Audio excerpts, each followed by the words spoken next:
Good afternoon and welcome to the Marine Fish Conservation Network's Waterside Chat. As Colin said, I'm Tom Sadler. I'm the network's deputy director, and I'll be your host. Today, I'm delighted to welcome Vicki Nichols Goldstein to the chat. Vicki is the founder of the Inland Ocean Coalition. Vicki and I will be chatting about the Inland Ocean Coalition's involvement in marine resource conservation and the many efforts they have underway to educate policymakers on marine resource conservation. Now, before we get started, a bit of housekeeping. First, you may notice my face is a little red. It's not because I've been day drinking with Colin. In fact, this is a PSA for skin cancer. Years of guiding have taken a toll on my face, and the redness you see is from a recent chemo treatment. I didn't think I had much damage done to my face during those years of guiding, but I was really wrong. So do yourself a favor, get a checkup. Early detection is the way to go. End of that PSA. If you have questions, as Colin said, put them in the chat. We'll do our best to get to them. We are recording this chat, and it will be available on YouTube, Facebook, and our website as soon as we can get it ready. The chats are also now available, I'm happy to say, on our as podcast episodes, and are available on the most popular podcasting applications like Apple, Spotify, and Amazon. Details on that are in our Waterside chat section on the network's website in the resources tab. I'm looking forward to a great conversation, so let's get started. Welcome, Vicki. Well, thank you so much, Tom. And I just thought you were blushing when I saw that little pinkness earlier when we talked. Well, not quite. It was a sort of a shock when I saw what had happened to my face, and the Zoom filter helps me a little bit here, but I just didn't want the people to think that, like, oh my God, he's been out drinking with Delaney all day after the midterms. You would have a good Go ahead. Sorry. I said you would have a good excuse. You bet. You bet. A celebratory excuse, at least from my point of view. Anyway, tell us a little bit about Vicki the person. Give us the Wikipedia page here. Tell us where you were born, grew up. Oh, and I do want to say that Linda Benkin, one of your college roommates, sends her best. She's sorry she's not going to be able to join us today, but I believe she's either in Nepal or winging her way back from Nepal with her husband. So anyway, on to you, my dear. All righty. Well, thank you. Wow, where do I start? I grew up in a very little town in southern New Jersey, not far from the shore, and I spent a lot of my time there. I was with my family going clamming, crabbing, fishing, and I just always had this sense of abundance.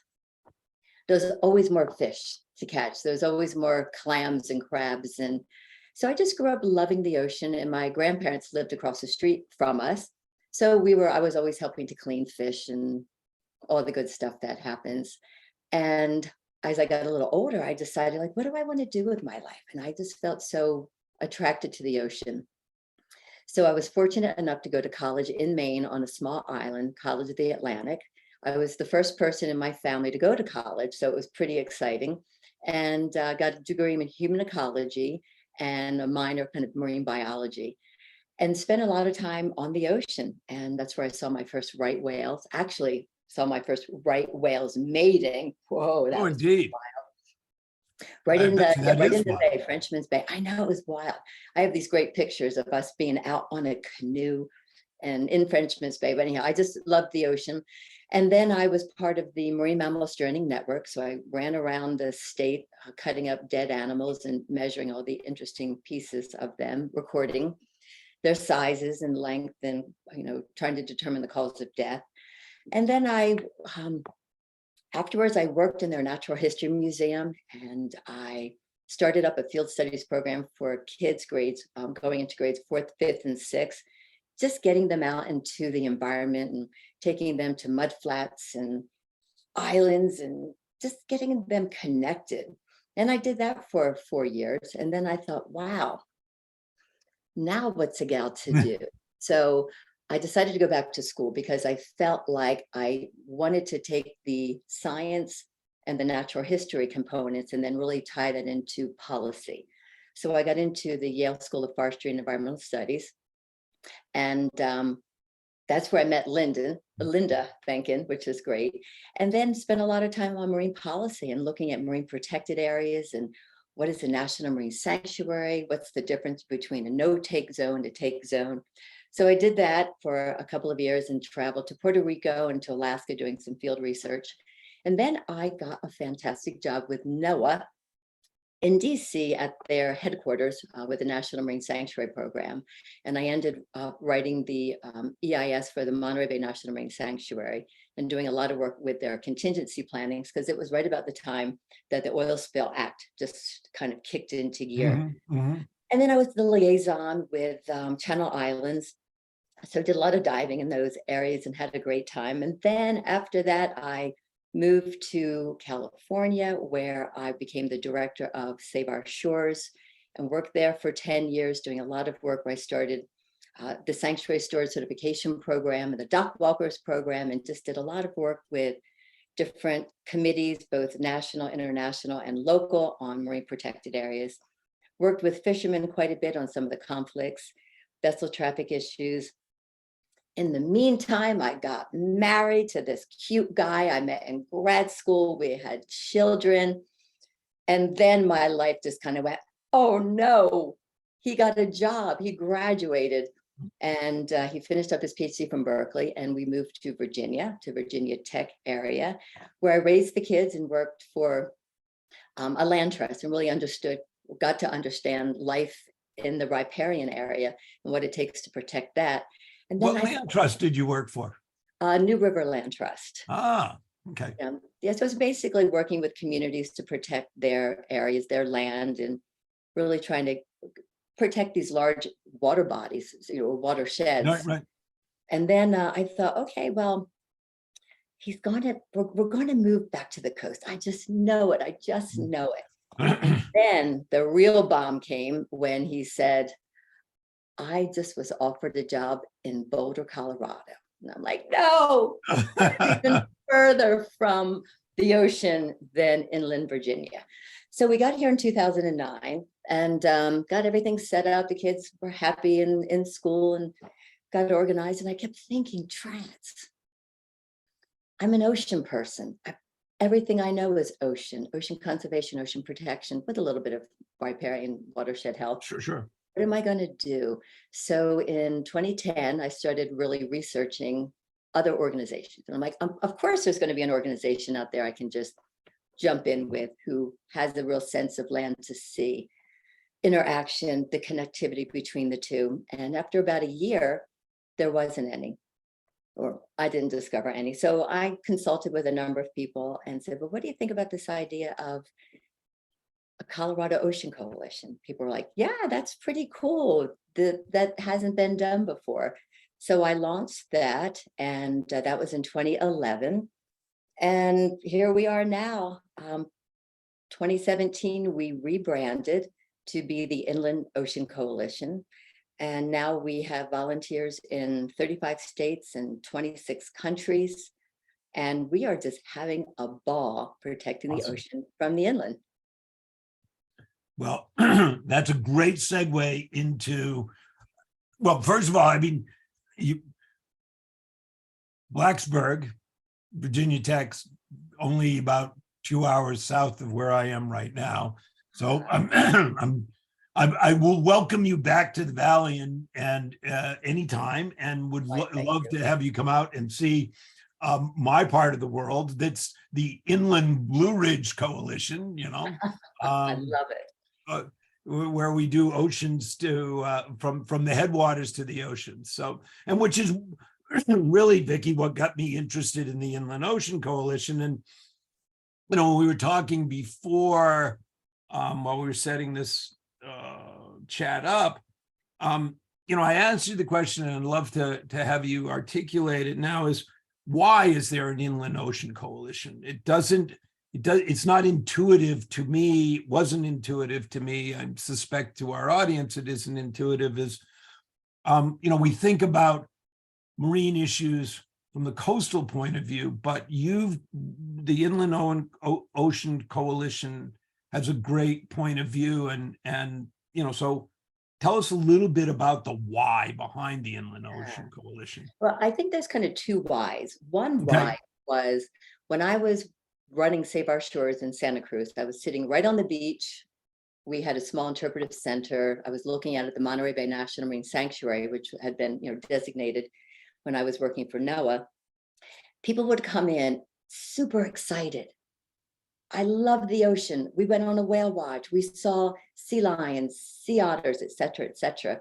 And I would sit there thinking after they left, how do we get people to take that enthusiasm they have for the ocean while they're at the ocean and keep them engaged when they go back to Colorado, Wyoming, Kansas, et cetera, et cetera? What's the answer? How do you do that? So that was number one. The second one was, after I moved here, I clearly reflected on that question that I had asked myself a number of times, but I kept looking at maps, and I would look at where the engagement was around the country, all the NGOs, whether or not they were in DC, but they were all coastal. And I started thinking, what happens if we can engage the rest of the country in these conversations? And what kept coming back to me was, you don't have to see the ocean to protect it. And that's what I started thinking about. So when I launched the Colorado Ocean Coalition, it was more state focused. But the idea was, there are so many issues that we need. I mean, first of all, you have all the benefits that the ocean has, between breathing air. Yeah, you like to breathe air no matter where you are. So that's a good start. And then also all the politics and the fact that all of these legislators were going from their home states to the Hill, voting on these issues. And I thought, wow, if we could create constituents in their regions, in their districts, and they would be like, hey, I've got a group of people who love the ocean. I want to work for these people. I want to promote ocean health. And so that was really the second part of the whole thing. So that was really the idea behind the Inland Ocean Coalition, full on engagement throughout the country. Awesome. Who was involved in the beginning? Besides you, obviously you kicked it off, but yeah, did you do it by yourself, or who were some of your co-conspirators? Yeah, some of the co-conspirators. Well, it started out, I was having a group of people in my dining room one afternoon. We were literally just drinking tea, talking about the ocean, because I had found a few people in the community. And one man, Rob Bryan, who is sadly not here with us, he passed last year, but we were talking about how neat it would be to get people together. And prior to actually doing that, I had talked to David Helbarg from Blue Frontier. David?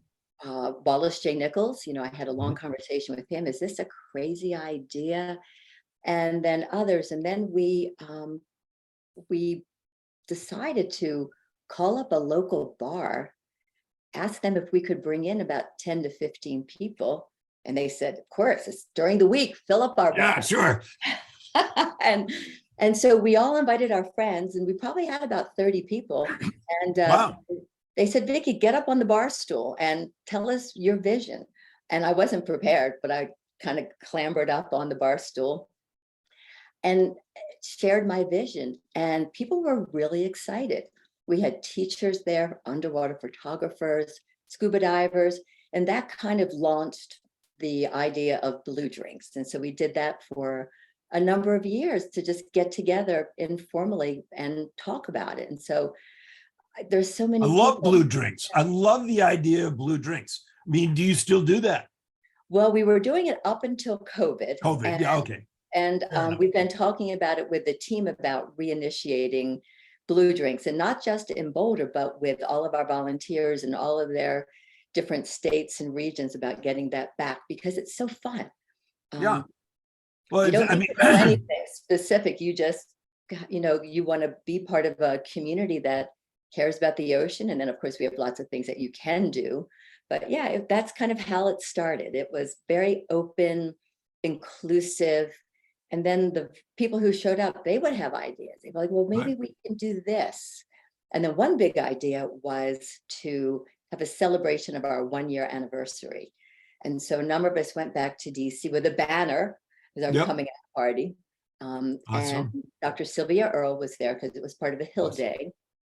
And she was like, wow, that would be really cool to help you celebrate 1 year of Colorado Ocean Coalition. It's kind of a crazy idea, but I like it.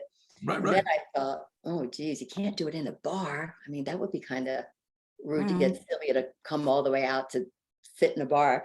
So that was the beginning of Making Waves, where we worked with big communities in the university and brought in a number of speakers. And then we teamed up with the San Francisco Film Festival. And then we had big names come in like the Cousteaus and Sylvia and a number of other people that really just, in essence, put Colorado on the map for a community that cared about oceans and watershed health.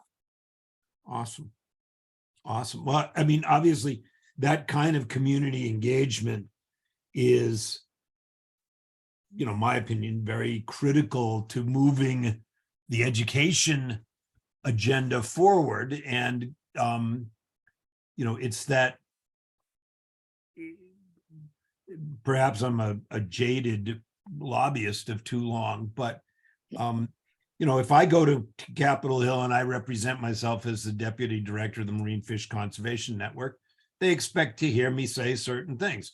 But if there's a rancher from Wyoming or Montana or a farmer or a whatever, someone not in the norm who then comes along with me, who's become engaged in this because of the work that you're doing to invite them to a bar to hear your vision or to the vision of the coalition, that's a much stronger message.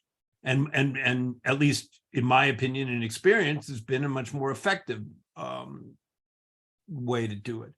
I want to come to one of your programs. You've got some really unique and exciting ones.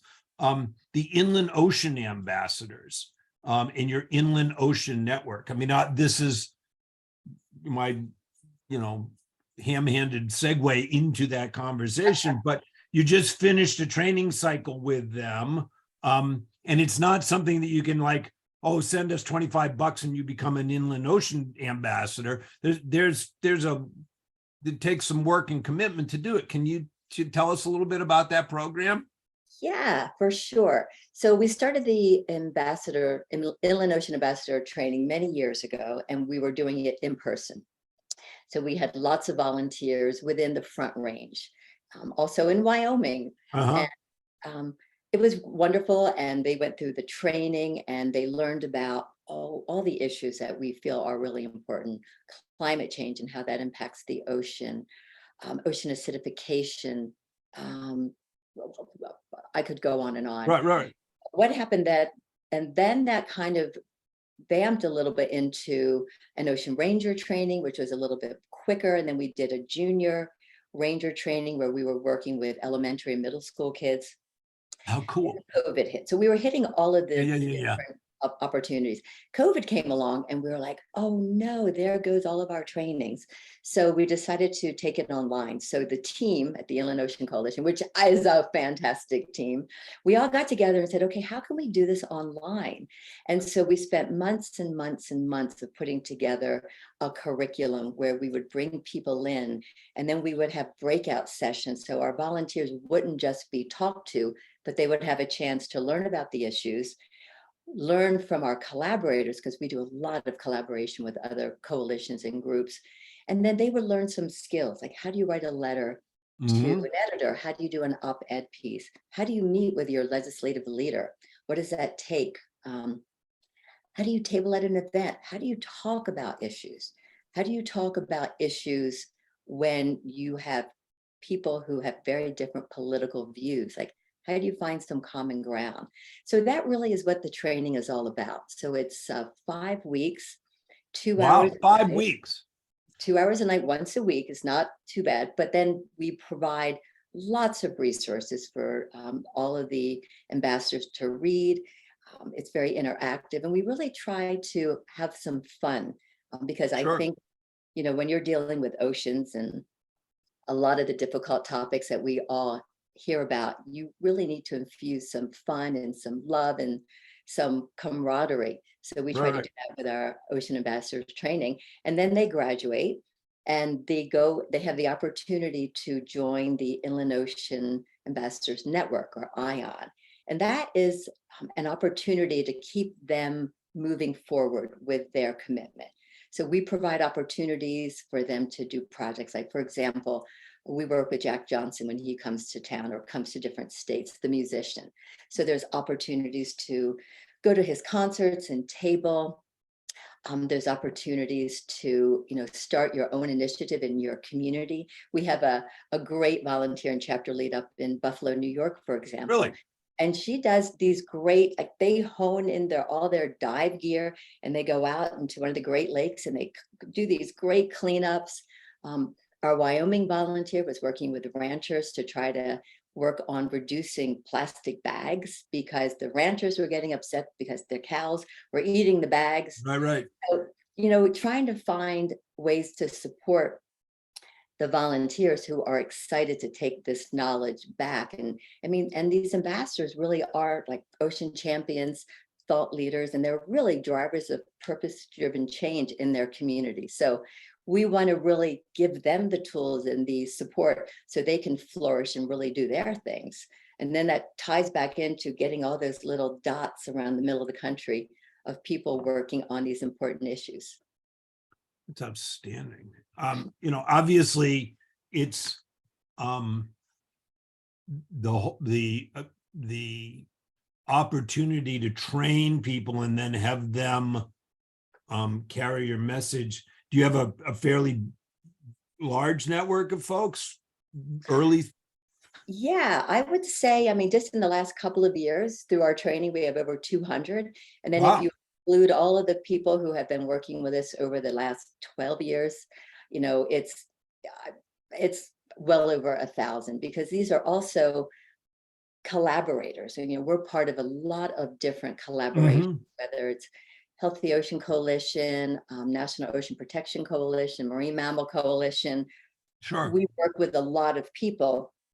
And then we have people on the ground who just want to do things. We just partnered recently with a number of other organizations to do cleanups, but we really partner. That's kind of our core theme: collaboration and partnership. And that's because we really feel like, we are such an anomaly to be an inland ocean coalition. We don't want to be out there alone. So we really try to find opportunities to team up. So it's hard to kind of say how many of us there are when we Sure. work with so many people around the country and now around the world, because we've now established volunteers in 26 different countries. So that network is even growing larger and larger. That's amazing that it's now in other countries. I know. I'm amazed at that too. I really am. Yeah. Are you in Australia by any chance? You know what? I just looked at that and we are not in Australia. Well, offline, I will connect you with a fellow named Craig Copeland, who has started, at least in New South Wales, Australia's sort of version of Trout Unlimited. And I went down there to speak to them 6-7 years ago to talk about how U.S. does conservation advocacy, and we've stayed in touch. And Greg came to U.S. and saw some of the work that we've been doing here. But I think this is something that he'd get a big kick out of, and I think it would be a good nexus for you. So I'll make a note to hook you up with that. I would appreciate that, Tom. There's a couple of other programs I saw on your website. Ocean Friendly Farming. Yes, and that's a new one, and that is still in its growth phase.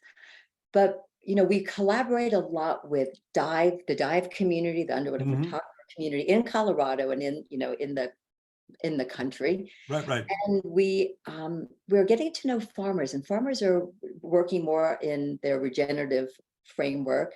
Right. And we thought, how cool would that be? And we've talked to a lot of them to team up and create opportunities where farmers could be part of this initiative to then be ocean supporting farmers. And so that's really what that is about, trying to find opportunities where we could team up.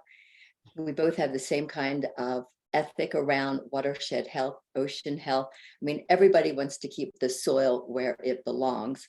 Farmers are probably a priority with that thinking. And it's a way too, as we envision the Farm Bill coming into play, how we can team up with these different communities and really try to make a difference, and really kind of network those with the vision of, sustainable ocean, sustainable land, and team up and really try to make some great things happen. So we're in our early phase to get that fully developed. Are you familiar with Dan and Jill O'Brien, Wild Idea Buffalo out of South Dakota? No, but I'd love to know more. So Dan is he's a writer. He was from New Mexico, a professor in New Mexico, who bought a cattle ranch and realized that he didn't like cattle ranching. So he decided to try to raise buffalo. And it's a really interesting story. He wrote a book called Buffalo for the Broken Heart, was the name of his first ranch. He and his wife Jill have grown Wild Idea buffalo. They provide the buffalo for Patagonia Provisions. They're good friends with Yvonne and Melinda Chenard, and I've gotten to know them. You've got more homework now. You've got a couple of people. Yeah, so I'm going to hook you up with Jill Okay. and Dan, because they're very much into the sustainability and regenerative and prairie protection. Excellent. This is the kind of thing there. I think you guys would hit it off. So I will make another note to hook you guys up. And then the last one in the interesting program, they're all interesting and unique, but Trash Blitz. Tell me about Trash Blitz. That was really. Yeah, so Trash Blitz is a program that we are working with Five Gyres and some other organizations. And the idea was to actually take a kind of a capsule of time where we would send out volunteers over a couple of week period, and they would collect trash. It's like the Blitz. And we did one in Denver, and we had about 300 people participating, and they would go out there and not just collect the trash, but collect the trash and then identify it using an app to find out where that trash came from. Is it just a cigarette butt? Yes, but is it a Marlboro, or is it a Camel? Is it a piece of plastic, or is it a Pepsi? So the idea was to try to capture a lot of this information and then figure out who the worst perpetrators were. So we did a Trash Blitz in Denver with about 300 people. We did another Trash Blitz in Austin, also around 300 people. And now we are doing something a little different. It's called a Restaurant Blitz. And that is happening right now in Austin. So we have all of our volunteers, and we were working with about 12 other groups. And so we have lots and lots of volunteers, and they go to restaurants and try to figure out how much plastic the restaurant is using. You know how oftentimes you'll go and you get a takeout and they'll automatically give you, plastic utensils, and you're like, I'm just going home to eat. I can use my metal ones. Right. But it's a sense of, what are these restaurants doing in Austin? Can they become more sustainable? So this is a way to get volunteers to collect that data and then help provide info, which would eventually move towards a policy change in that community. And so some of the Trash Blitz work that we did in Denver contributed to the ban that we were able to have in Colorado. Again, that was a big collaborative effort with a number of organizations. But first of all, it's getting the data, getting the information, doing the education, so you get people supporting you, and then you can work with that framework to then either implement policies or regulations that would really work on addressing the issue. Okay. So that gets me, that's a great segue into my next question, series of questions was about the issues that the coalition works on. You've got a long list, but one of the ones I'm hearing right now is plastics pollution. Talk a little bit about that kind of those key issues for you. Yeah, well, plastic pollution has been a big issue for us pretty much since the beginning, because you probably know that 80% of all of the plastic that ends up in the ocean comes from inland sources. So we thought, we're in Colorado, we are at a headwater state. Let's start becoming an example for other regions that, further down the watershed to actually work on plastic pollution education. So we do a lot of programs around that. We work with the Plastic Pollution Coalition. We help pass legislation to ban single-use plastic bags in Colorado, to ban the polystyrene takeouts. And then a real special one is we were able to turn over preemption. And preemption is simply a ban on bans. And we're the only state in the country that has been able to do that. Wow. Now communities can say, like, I don't want to have single-use plastic bottles in my region, or I don't want to have single-use bags. So now that gives communities the ability to go even further than the state regulation that was just implemented. But also, I think what's really important about plastic is that it never goes away. It's always going to be in the community. So, we really try to teach people about that. And then we work on trying to actually utilize the knowledge that we have had from where this plastic comes from and fold that into a bigger picture, which is the Break Free from Plastics Act, in which at some point down the future, depending on how we shake things out on a political level, we will try to be working to have the producers of plastic to take responsibility for the disposal, as opposed to putting it all on the consumer. Because right now we're recycling at an average rate of 9%, which is tragic, and it's not changing. And so we talk about it and we have our communities recycling, but until we get to the core issue of needing to make less plastic and then have those producers of plastic feel a little bit of the heat to help deal with it, we're going to be in this position for a long, long time. So it's very important. I've been doing lobbying for 40 plus years. And one of the things when I was working in the energy sector was dealing with externalities. And it's always been a challenge to get those externalities brought into the conversation and then monetize them and say, hey, we don't have a problem with you doing this as long as you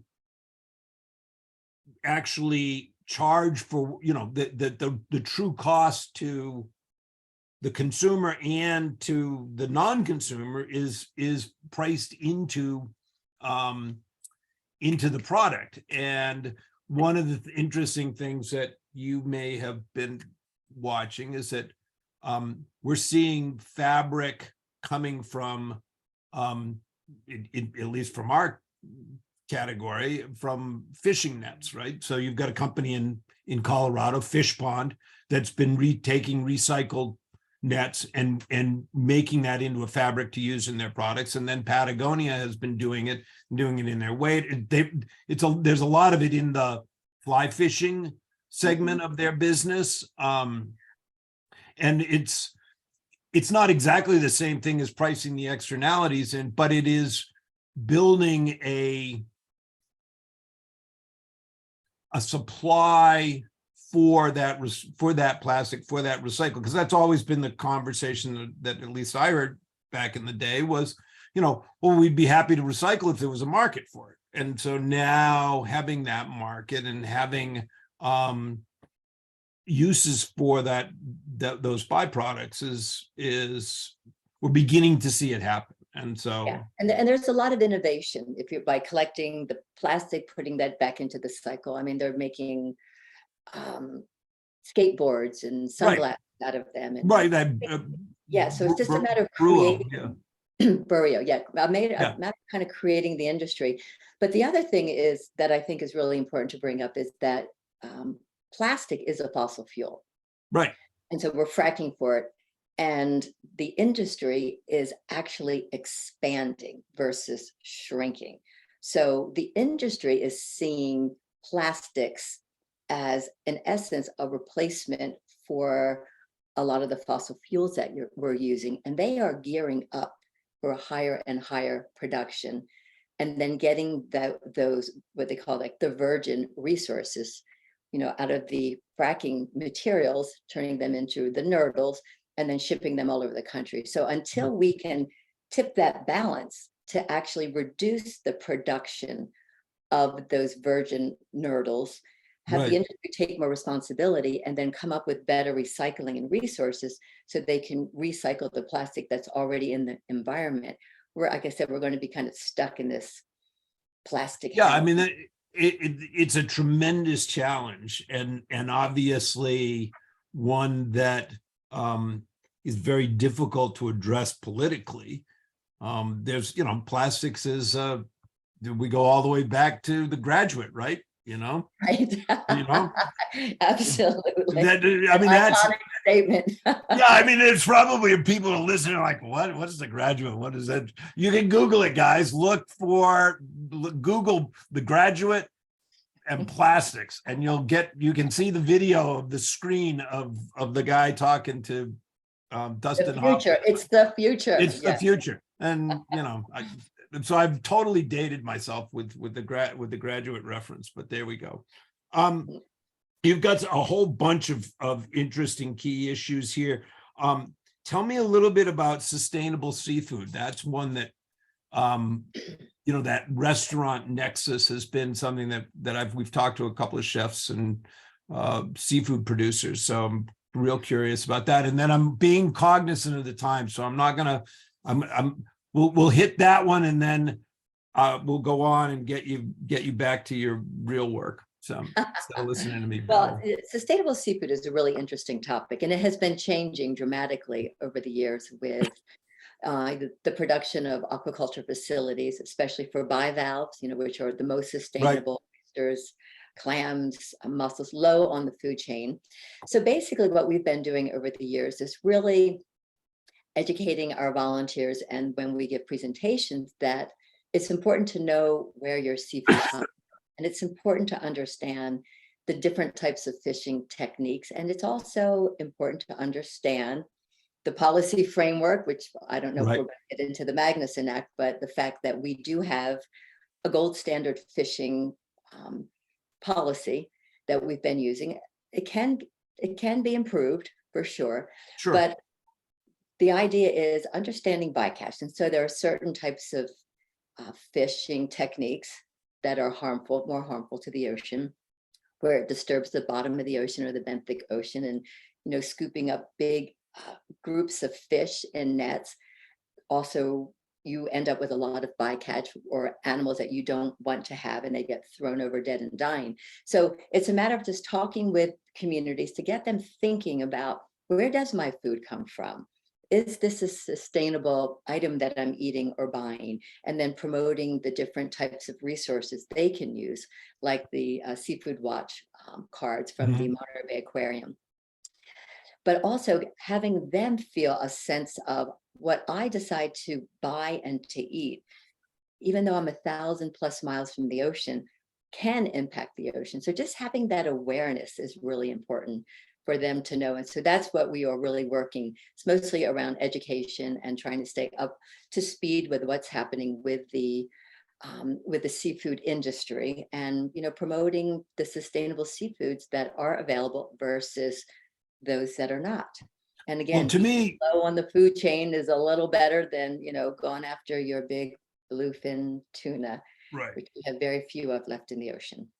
For sure. And what that seems to me, Rob and I were in Denver for a slow food conference, and there was a slow fish part of that conference, and it's when I really started getting a sense of the impact that you could have with chefs in the culinary community. And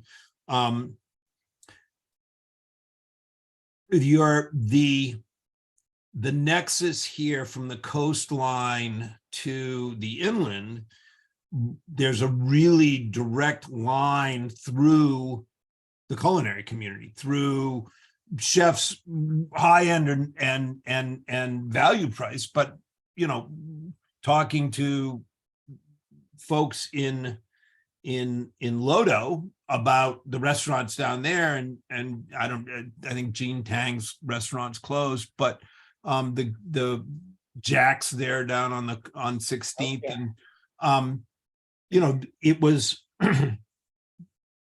they become a very important entry point for the consumer to learn about different seafood and all that. And so, I think the work that you're doing with sustainable seafood to get that education into the heartlands is absolutely critical, and obviously something that we tremendously applaud.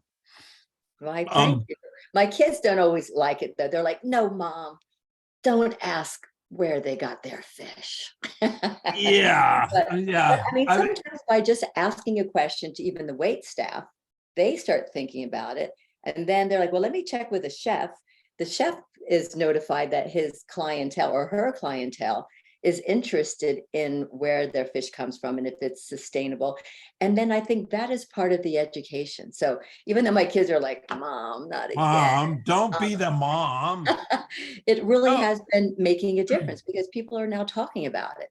I mean, that's exactly right, Vicki. People are talking about it, and it isn't embarrassing to say, yeah, I mean, you don't have to make a judgment, but I remember when I was in Missoula, working in Missoula, there was a place called the Old Post, and I was sitting at the bar one day, and they had salmon on the menu. I said, where did it come from? And they said, it's Bristol Bay, Alaska, and we got talking about Pebble Mine and blah blah blah. So it is one of those great opportunities to do that work in the interior part of the country, to talk about the importance, because people want quality food, and if they can understand, one, the value of eating seafood, and two, where it comes from, and how important it is to have domestic seafood, sustainable domestic seafood, it's a great thing. It's a great thing. Okay, so a couple of quick ones, and then I'm gonna let you get on your way. But you mentioned Magnuson. Are there areas in Magnuson that you guys are particularly interested in, or is it just you want to see it reauthorized when and if that's possible? Well, yeah, there are some particular things that we would like to see. I really feel, and I think the whole team feels the same way, and many of our collaborators, is that we really need to incorporate into Magnuson-Stevens Act the whole climate ready component. The ocean is changing, and the act needs to be responsive to changing environmental conditions. So I think that's a key thing. Also, including some of the tribal representations. I think it's time that, especially up in the Pacific fishery, the North Pacific, Right. but there's so much indigenous knowledge and historic knowledge that we're really not utilizing all of our tools. And then third, I really feel, and I think many people do, that we have to address bycatch. And right now, the way it's set up is that, to the extent practicable, which basically means that the commercial fishery or the commercial fishermen or fisherwomen won't lose money. So, thinking about removing that phrase and actually dealing with bycatch, like, why are we killing billions of pounds of animals every single year in the United States that just go back into the ocean dead and dying? So I think there's room for improvement. And I think it's, having these councils discuss these things and recognizing that, yes, we don't want to put commercial fishermen out of business, but we really should be working together to think about how to reduce bycatch.